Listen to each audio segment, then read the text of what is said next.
Hi friends, good morning. ఈరోజు fabricators కోసం ఒక మంచి టాపిక్ తీసుకొచ్చాను. ఎవరైతే ఫ్యాబ్రికేటింగ్ ఫీల్డ్లో ఉన్నారో వీడియో ఎండ్ వరకు చూడండి, మీకు 100% వర్తబుల్ అయితే అవుతుంది వీడియో. చాలా వీడియోలోకి వెళ్ళిపోతాం. ఫ్యాబ్రికేటింగ్ ఫీల్డ్లో మంచి ఫ్యాబ్రికేటర్ అవ్వాలంటే ముందుగా వెల్డింగ్ కాదు, డ్రాయింగ్ అండర్స్టాండింగ్ అన్నది మెయిన్ ఇంపార్టెంట్ అనమాట.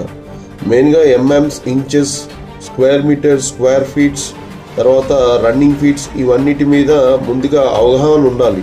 ఆ ఎక్స్పీరియన్స్ లేకపోతే కూడా చాలా ప్రమాదం. సెకండ్ ఏంటంటే మెజర్మెంట్ టేప్ ఉంటుంది కదా, ఆ మెజర్మెంట్ టేప్ అన్నది మనం ముందుగా నేర్చుకోవాలి. అది ఎంఎంస్లో అయినా సరే, ఇంచెస్లో అయినా సరే, రన్నింగ్ మీటర్స్లో అయినా సరే, ఆ మెజర్మెంట్ టేప్ అన్నది మోస్ట్ ఇంపార్టెంట్. మీరు ఎక్కడికి వెళ్ళినా సరే, ఏ కంట్రీస్లోకి వెళ్ళినా ఇది 100% మీకు ఫ్యాబ్రికేషన్ చేసే వాళ్ళకి మంచి బూస్టింగ్ ఇస్తుంది అనమాట. థర్డ్ వన్ ఏంటంటే మార్కింగ్ ఎలా చేయాలి.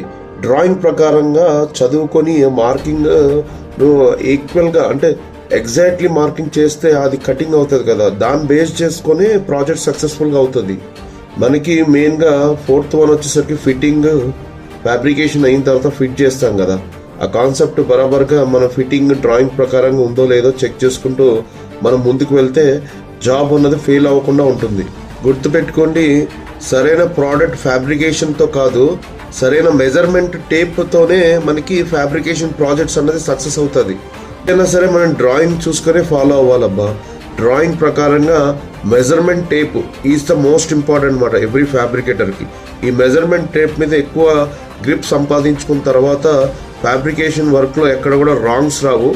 ఇది డెఫినెట్గా మీ అందరికీ యూజ్ అవుతుంది అన్న ఉద్దేశంతో ఈ వీడియో చేస్తున్నాను. నేను చెప్పిన ప్రోడక్ట్ని మంచిగా నేర్చుకొని ప్రాక్టీస్ చేయండి. మీ స్కిల్లే మీ భవిష్యత్తును నిర్మిస్తుంది brother. Signing off Nagender Kumar. జై హింద్.